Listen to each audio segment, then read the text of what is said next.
কোরবানির পশুর চামড়া কিনতে মহল্লায় মহল্লায় মৌসুমী ব্যবসায়ীরা ভালো দাম পেতে 6 ঘন্টার মধ্যে সংগ্রহ করে আড়তে দেওয়ার পরামর্শ। এবার 1 কোটি পিস চামড়া সংগ্রহের লক্ষ্য। পশু কোরবানির 8 থেকে 10 ঘন্টার মধ্যে রাজধানীকে বর্জ্যমুক্ত করার লক্ষ্যে কাজ করছে ঢাকার 2 সিটি কর্পোরেশন। মাঠে 31,000 পরিচ্ছন্ন কর্মী। ঈদেও মলিন হাওড় চরাঞ্চলের বাসিন্দাদের জীবন। বৈশাখ জ্যৈষ্ঠের ঝড়, টানা বৃষ্টি আর জলাবদ্ধতায় নিঃস্ব কৃষক, ধানের সঙ্গে ডুবে গেছে স্বপ্ন, সহায়তার আশ্বাস। এবং দক্ষিণ পশ্চিমাঞ্চলের রেল যোগাযোগে আসছে নতুন গতি। 2 মাসে খুলনা ও মোংলা থেকে নতুন ট্রেন চালুর পরিকল্পনা। বাড়বে বাণিজ্য, কর্মসংস্থান ও যোগাযোগ সুবিধা।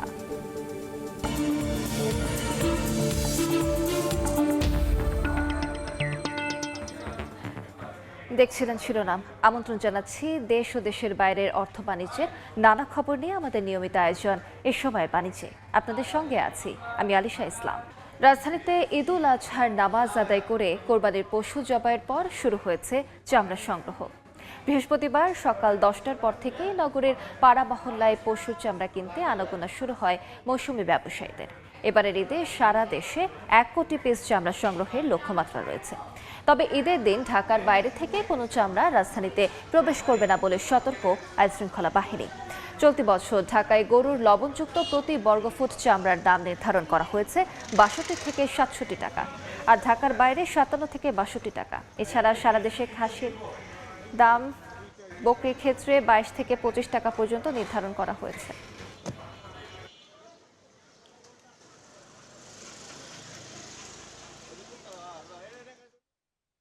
সর্বোচ্চ বড় চামড়া 500 টাকা, মিডিয়াম 400 টাকা, ছোটটা 300 টাকা। অর্ধেকেরও বেশি চামড়া আমরা কিন্তু কোরবানির সময় সংগ্রহ করে থাকি। আমাদের টার্গেট হলো এই বছর 1 কোটি পিসের মতো, সেটা গরু, ছাগল, মহিষ, ভেড়া সবকিছু মিলিয়ে 1 কোটি পিসের মতো আমাদের সংগ্রহ। চামড়া সংগ্রহের খবর জানাতে এই মুহূর্তে রাজধানীর সায়েন্স ল্যাব এলাকায় আছেন সহকর্মী কামরুল হাসান সবুজ। সরাসরি যাচ্ছি তার কাছে। সবুজ,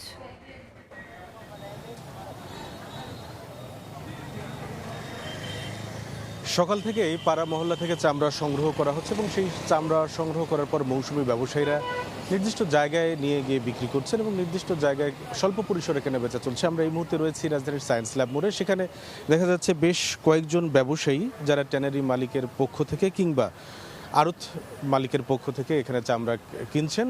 তারা যেটা বলছেন যে সকাল থেকে যে চামড়াগুলো এখন পর্যন্ত এসেছে তারা 400-500 টাকা, বড় যেগুলো এখন পর্যন্ত এসেছে সেই দামে তারা কিনছেন এবং ছোট চামড়ার দাম আরও কম।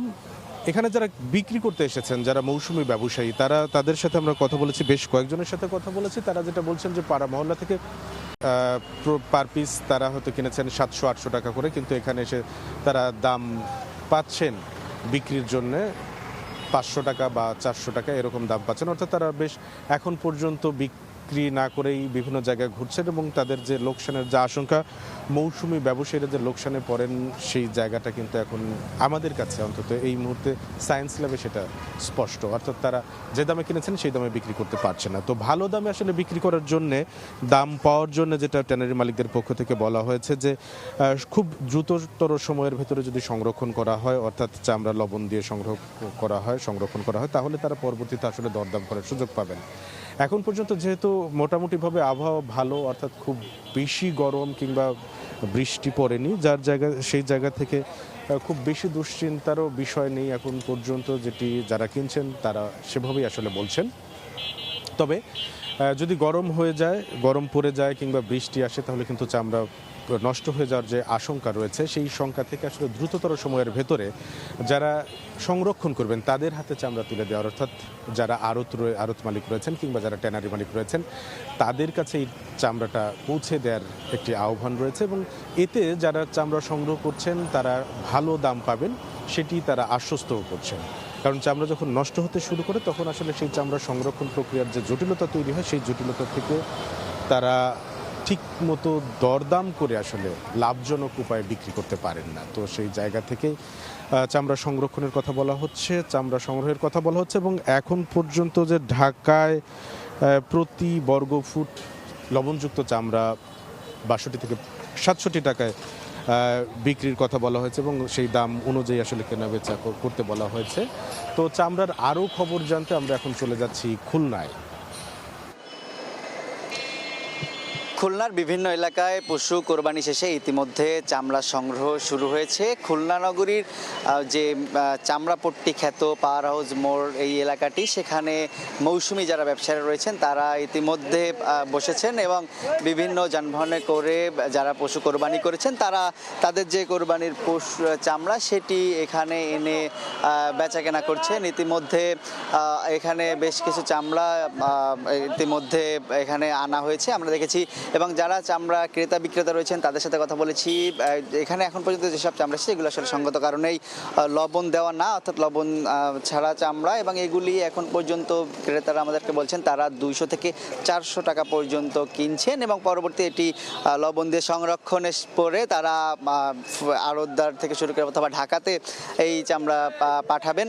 এবং এর সাথে সাথে কিন্তু আসলে শুধু এই যে 11টা বাজার কিছু সময় পর থেকে আসলে এই চামড়া সংগ্রহটি শুরু হয়, এবং পর্যায়ক্রমে কিন্তু এখানে আসলে এই চামড়াগুলো আসতে শুরু হবে। আমরা দেখছি রিকশায় করেও এই যে কোরবানির চামড়া সেটি আনা হচ্ছে, এবং এখানে যারা ক্রেতারা মৌসুমি ক্রেতারা রয়েছেন তারা দরদামের মাধ্যমে চামড়া কিনে নিচ্ছেন।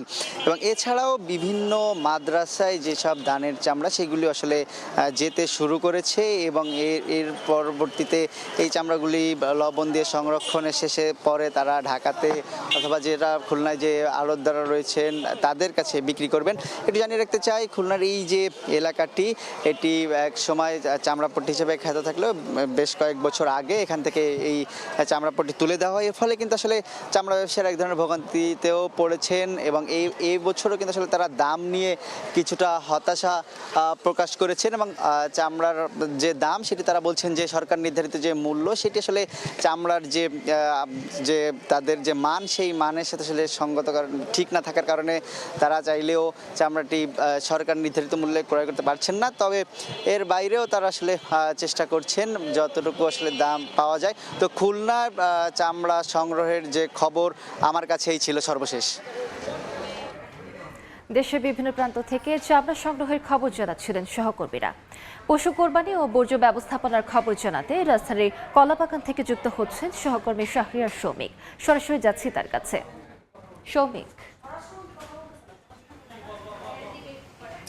ঈদুল আজহায় পশু কুরবানির পর সবথেকে গুরুত্বপূর্ণ যে বিষয়টি সেটি হচ্ছে বর্জ্য ব্যবস্থাপনা। কারণ কোরবানির ঈদ আসলে যে বিপুল সংখ্যক পশু জবাই করা হয় সেই পশুর যে বর্জ্য সেটিতে কিন্তু মোটামুটি ঢাকা শহরের যে বর্জ্য ব্যবস্থাপনা সেটি কিন্তু অনেকাংশেই ব্যাঘাত ঘটে। ঠিক তারই ধারাবাহিকতায় কিন্তু গতকাল রাজধানীর দক্ষিণ সিটি কর্পোরেশনের যে প্রশাসক যিনি রয়েছেন তার উপস্থিতিতে কিন্তু একটি সভা অনুষ্ঠিত হয়, যেখানে এবার কুরবানির ঈদে বর্জ্য ব্যবস্থাপনা কিভাবে করা হবে তার কিন্তু একটি গঠনমূলক প্ল্যান কিন্তু সেখানে দেয়া হয়। এবং তারই ধারাবাহিকতায় আমরা দেখেছি যে ঢাকা দক্ষিণ সিটি কর্পোরেশন এই কোরবানির বর্জ্য ব্যবস্থাপনার পেছনে কিন্তু বিভিন্ন ধরনের পরিকল্পনা কিন্তু হাতে নিয়েছেন, এবং তারা জানিয়েছেন যে এবারের ঈদুল আজহার যে 3 দিনে ঢাকা দক্ষিণে মোট 33,992 টন বর্জ্য উৎপন্ন হতে পারে এমন লক্ষ্যমাত্রা কিন্তু তারা নির্ধারণ করেছেন। এবং তার ধারাবাহিকতায় মোটামুটি 13,453 জন জনবল কিন্তু তারা আগে থেকেই ঠিকঠাক করে রেখেছেন, এবং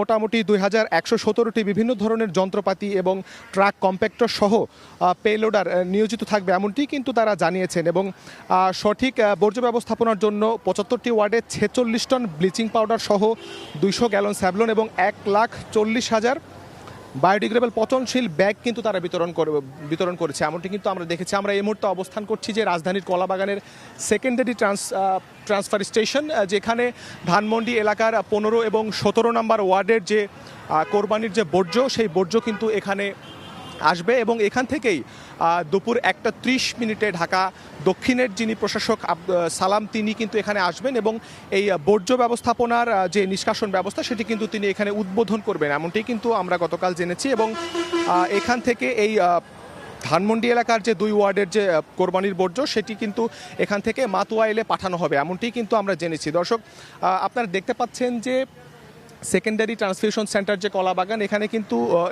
মোটামুটি দুপুর 12টা থেকে কাজ শুরু হওয়ার কথা থাকলেও এখানে কর্তব্যরত যারা আছেন, দায়িত্বরত কর্মকর্তা যারা আছেন এই বর্জ্য নিষ্কাশনের পেছনে, তাদের সাথে আমরা এখানে কথা বলেছি। তারা বলছেন যে 12টা থেকে টাইম বেঁধে দেওয়ার কথা থাকলেও যেহেতু সকাল থেকেই খুব সকালে কোরবানি শুরু হয়ে যাওয়ার কারণে বিভিন্ন জায়গায় বর্জ্য জমা হয়ে থাকে, তারই ধারাবাহিকতায় তারা খুব সকাল থেকেই কিন্তু তাদের কার্যক্রম আনঅফিসিয়ালি চালু করে দিয়েছেন, এমনটি কিন্তু তারা জানিয়েছেন। এবং মোটামুটি যে ঢাকা দক্ষিণ সিটি কর্পোরেশনের যে লক্ষ্যমাত্রা, যে দুপুর 1টা থেকে শুরু করে পরবর্তী 8 ঘন্টার মধ্যে প্রথম দিনের যে বর্জ্য নিষ্কাশন ব্যবস্থা সেটি কিন্তু তারা সম্পন্ন করবেন, এমনটি বলেছেন। তো ধানমন্ডির কলাবাগান থেকে বর্জ্য ব্যবস্থাপনার এই ছিল আমার কাছে সর্বশেষ। বর্জ্য ব্যবস্থাপনার খবর জানাচ্ছিলেন শাহরিয়ার শফিক। চট্টগ্রাম বন্দরের বহির্নোঙরে একটি অয়েল ট্যাঙ্কারে আগুন লেগেছে। কোস্টগার্ড জানায়, সকালে আগুনের সূত্রপাতের পর নৌবাহিনী এবং কোস্টগার্ডের একাধিক ফায়ার ফাইটিং ইউনিট জাহাজে আগুন নেভানোর কাজ শুরু করে। এর মধ্যে কোস্টগার্ডের জাহাজ প্রমত্তকেও ঘটনাস্থলে পাঠানো হয়েছে। এখন পর্যন্ত আগুনে কোনো হতাহতের খবর পাওয়া যায়নি।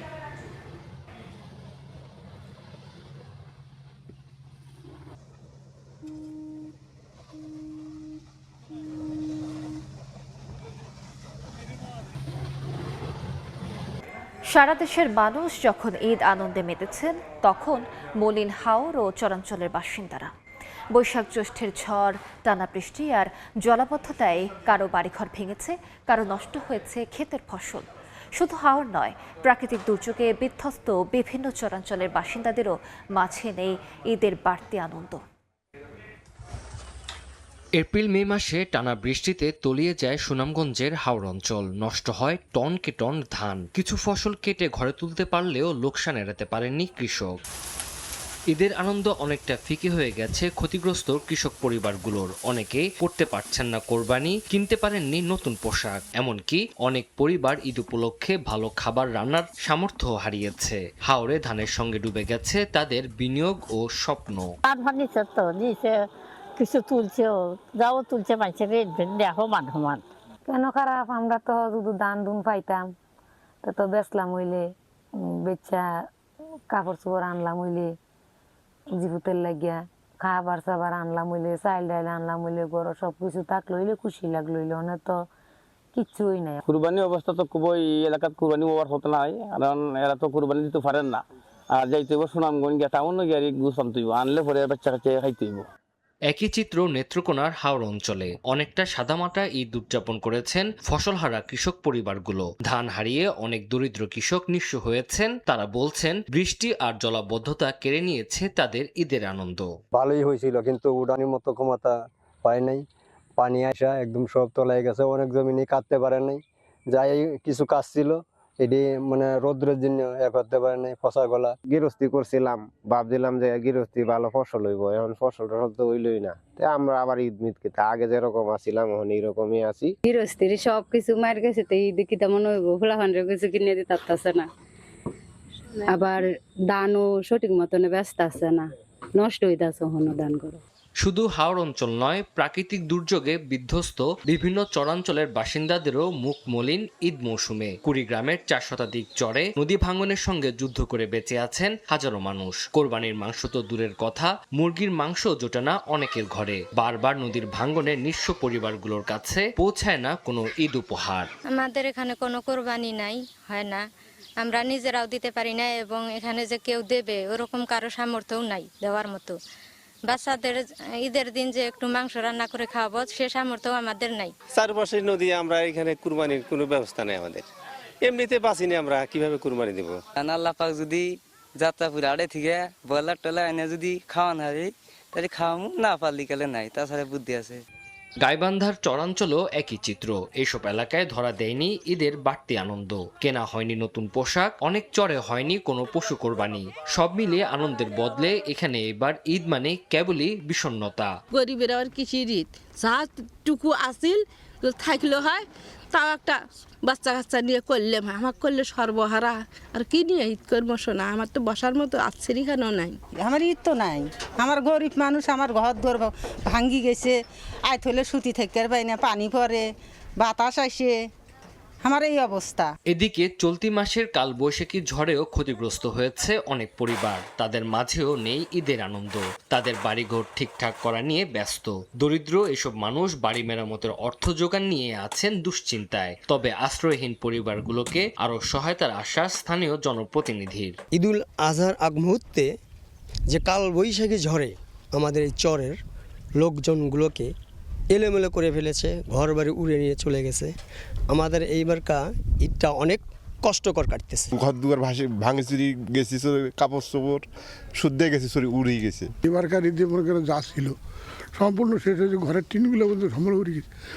টিন পাইনি, আমি অর্ধেক টিন পাচ্ছি, অর্ধেক পাইনি, পালে হারি সব উড়ে গেছে। আমরা উদ্যোগ গ্রহণ করেছি যে পরিবারগুলো ঝড়ে ক্ষতিগ্রস্ত হয়েছে এদের পুনর্বাসনের জন্য, তাদের ঘরগুলোকে পুনর্নির্মাণ করার জন্য টিন সহ অন্যান্য সরঞ্জামাদি দেওয়ার আমরা চেষ্টা করব ইনশাল্লাহ। গত 17 মে রাতে কালবৈশাখী ঝড়ে তাণ্ডবে বিধ্বস্ত হয় গাইবান্ধা সদর ও ফুলছড়ি উপজেলার চরসহ সুন্দরগঞ্জের 8 শতাধিক বাড়িঘর। তানজিল হাসনাত, সময় সংবাদ। ঈদের কেনাকাটা, স্বজনদের কাছে টাকা পাঠানো এবং ডিজিটাল সালামি আদান প্রদানেও বেড়েছে মোবাইল ব্যাংকিং। ঈদুল আজহা উপলক্ষেও ব্যাংকিং ছুটির সময় সাধারণ মানুষের আর্থিক লেনদেন সচল রাখতে Bangladesh bank mobile financial service নিরবচ্ছিন্ন রাখার বিশেষ নির্দেশনা প্রদান করেছে। জরুরি প্রয়োজনে অনেকেই মোবাইল ব্যাংকিং সেবার মাধ্যমে অর্থ লেনদেন করে থাকেন। সহজ ও ঝামেলাবিহীন হওয়ায় দিন দিন বাড়ছে মোবাইল ব্যাংকিং সেবার গ্রহীতার সংখ্যাও।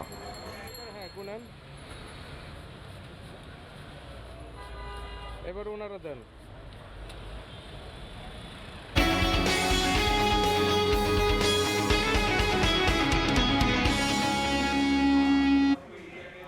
নদীতে বিষ প্রয়োগ ও হরিণ শিকার হ্রাস, অভয়ারণ্যে অবৈধ মাছ শিকার বন্ধ এবং টহল জোরদারের কারণে সুন্দরবনে ফিরছে প্রাণ প্রকৃতি। সমন্বিত অভিযানে গত 1 বছরে পূর্ব সুন্দরবনে বেড়েছে বাঘ, হরিণ ও পাখিসহ বন্যপ্রাণীর উপস্থিতিও। তবে সম্প্রতি বনদস্যুর অপতৎপরতা, বন বিভাগের সীমিত জনবল এবং ভৌগোলিক জটিলতায় এখনও বড় চ্যালেঞ্জ হয়ে রয়েছে এ বনে। আলী আকবর টুটুলের পাঠানো তথ্য ও আমিনুল ইসলামের ছবির রিপোর্ট। বিশ্বের সবচেয়ে বড় ম্যানগ্রোভ বন সুন্দরবন। এ বনের উপর নির্ভরশীল উপকূলের লাখো মানুষ।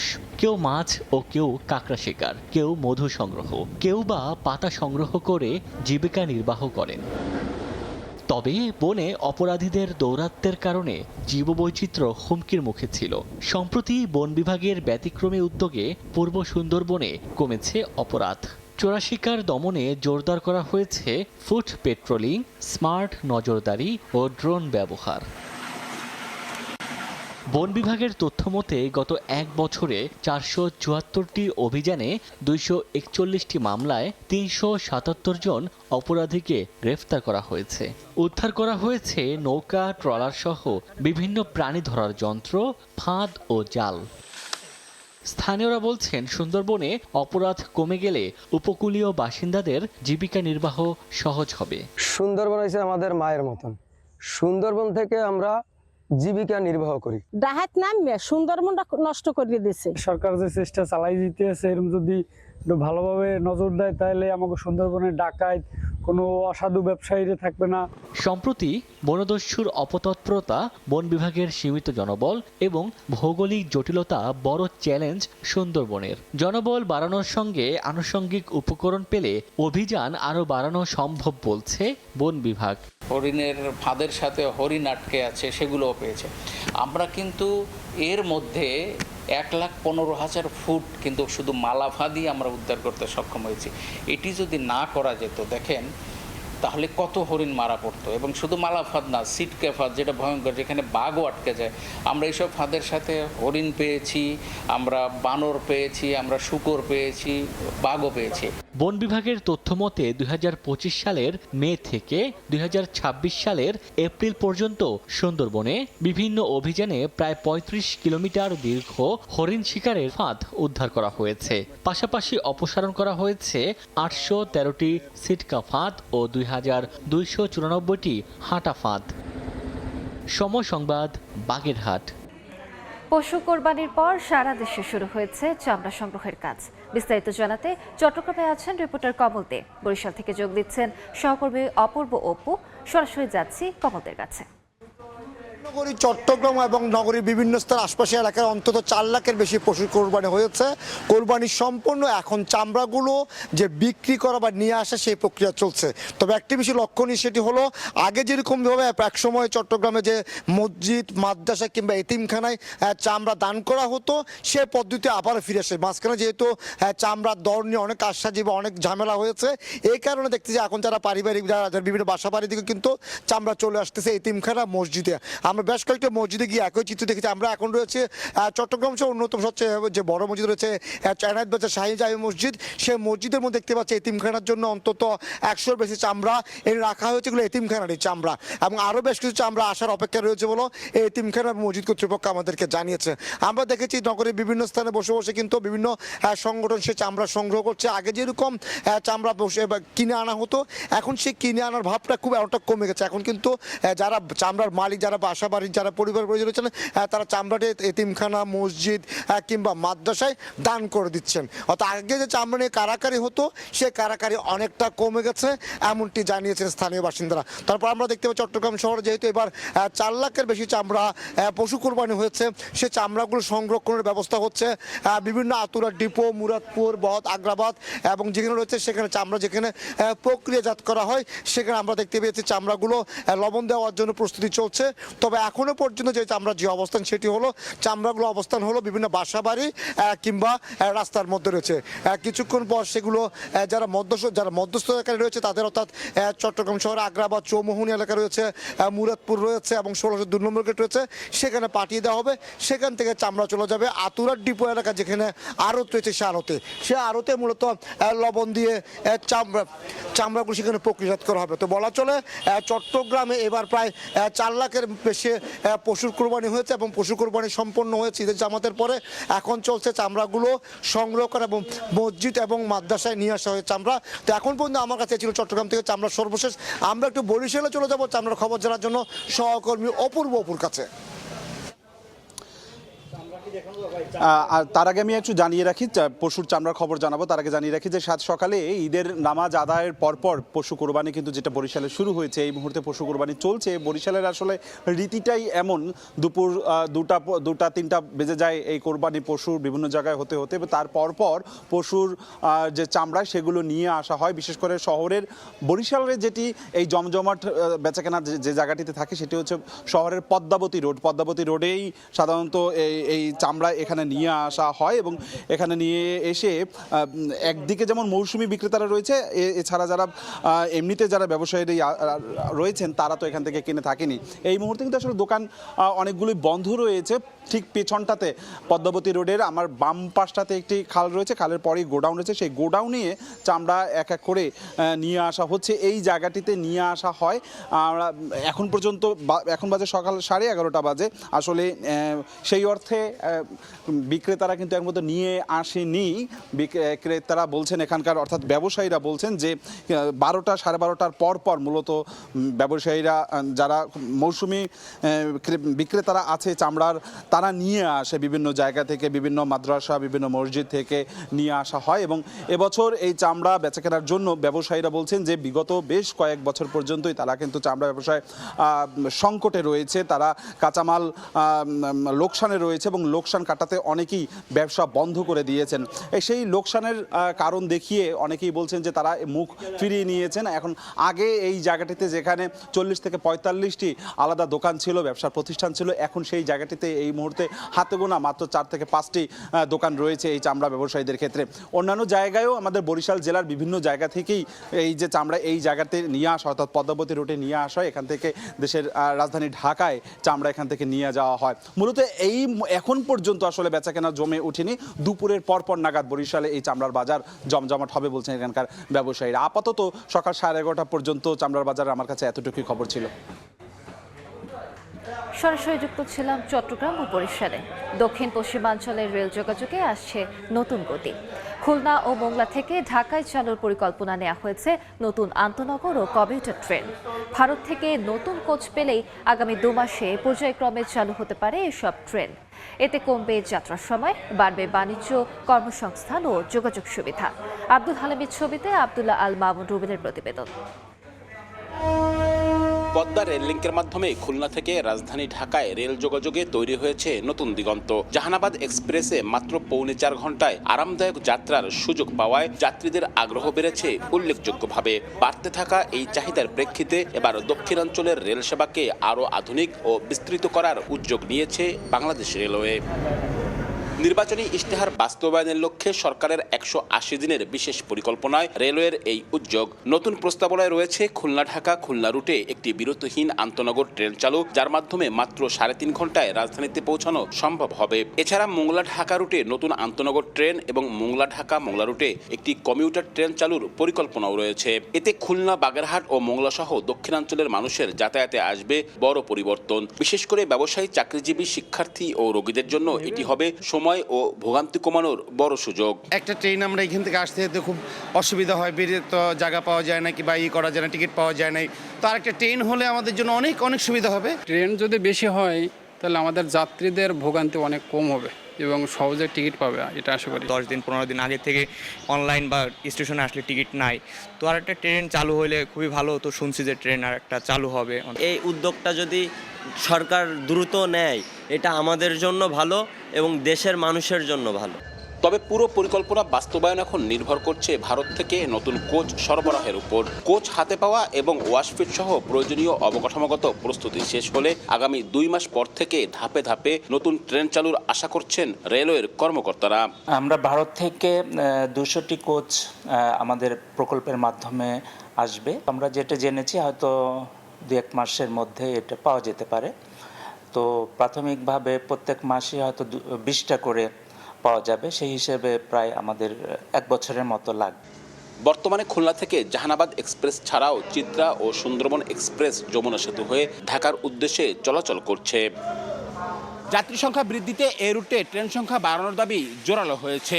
প্রস্তাবনাগুলো বাস্তবায়িত হলে দক্ষিণ পশ্চিমাঞ্চলের অর্থনীতি, বন্দরকেন্দ্রিক বাণিজ্য ও কর্মসংস্থানে নতুন সম্ভাবনা তৈরি হবে।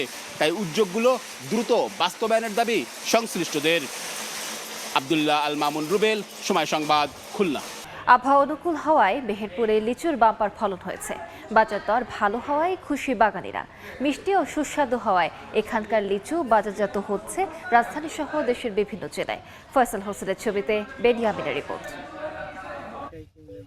লাল আভার সৌন্দর্য ছড়াচ্ছে রসে টইটুম্বুর লিচু। আটি, বোম্বাই, মুজাফর, চায়না 3 জাতের লিচু। গাছ জুড়ে যেন লিচুর মেলা। এরই মধ্যে আটি লিচু উঠতে শুরু করেছে বাজারে। প্রতিদিন সকাল থেকে শুরু হয় লিচু সংগ্রহের মহাযজ্ঞ। মেহেরপুরের লিচু পাঠানো হচ্ছে কুমিল্লা, বরিশাল, বগুড়া, ঢাকা সহ দেশের বিভিন্ন জেলায়। বাম্পার ফলনে খুশি বাগানীরা। বিগত 2 বছর লিচু ভালো হয় নাই, চাষিদের মন খারাপ ছিল। 2 বছর পরে এবার মোটামুটি লিচু ভালো হয়েছে, ময়লও ভালো হয়েছিল। মাঝখানে রোদে লিচু পুড়ে যাওয়াতে চাষিদের মনটা কিছু সময় খারাপ ছিল, কিন্তু বৃষ্টি হওয়াতে সবাই খুশি। ঢাকা, কুমিল্লা, তারপর রাজশাহী সব জায়গার পার্টিদের কাছে মাল বেচছি, তো আমরা দাম ভালোই পাচ্ছি। এবছরে একটু ফলন আছে, 2200-2300 টাকা বেচা কেনা হয়েছে, যার বেচা কেনা আছে 2000ও হয়েছে। প্রতি বছরের ন্যায় যে এবারকার ফলনে ফাটা, তারপরে রোগ বালায় অনেক কম হয়েছে। নিরাপদ লিচু নিশ্চিতে বাগান মালিকদের পরামর্শ দেওয়া হচ্ছে বলে জানান স্থানীয় কৃষি বিভাগ। এই সময় মাইটের আক্রমণ এবং ফল ছিদ্রকারী পোকার আক্রমণ হতে পারে, সেইগুলো দমনের জন্য তারা ব্যবস্থা নেয়। এছাড়া অনেক সময় লিচু ফাটার একটা অভিযোগ কৃষকরা করেন। আমরা সেক্ষেত্রে কৃষকদেরকে সলিবর বোরন 2 গ্রাম পার লিটারে মিশিয়ে স্প্রে করার জন্য পরামর্শ দিচ্ছি।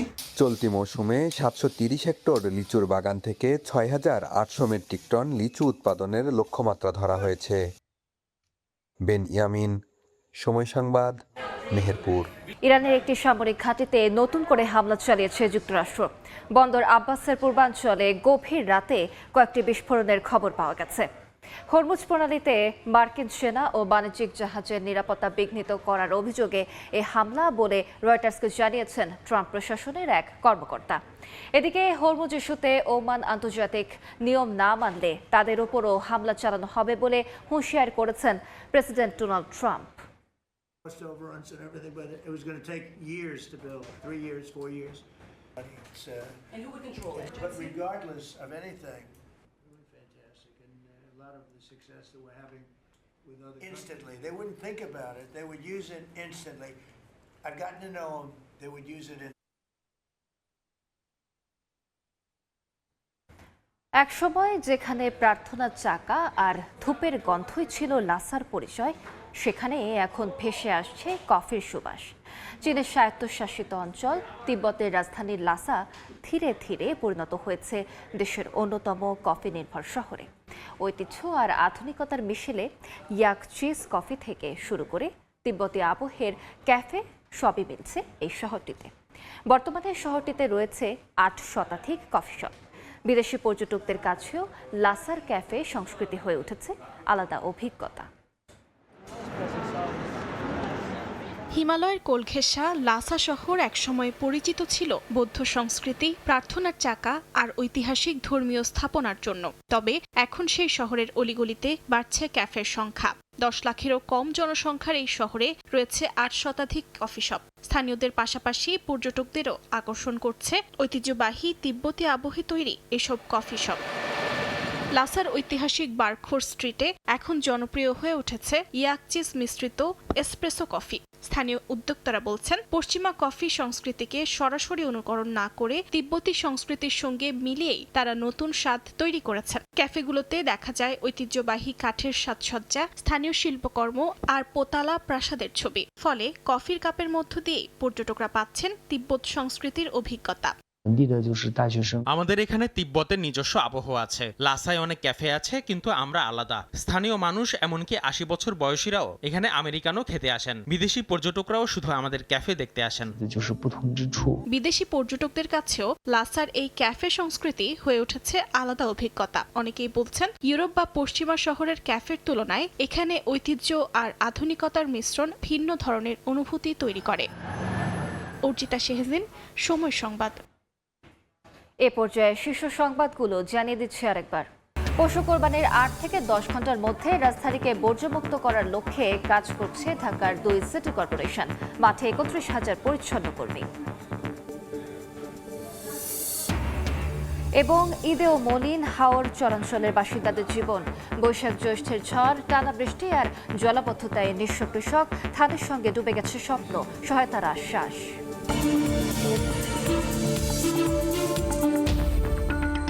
এ ছিল এ সময় বাণিজ্যে। এরপর দুপুর 12টার সময় সংবাদ নিয়ে সঙ্গে থাকবেন তাজমিলা খান।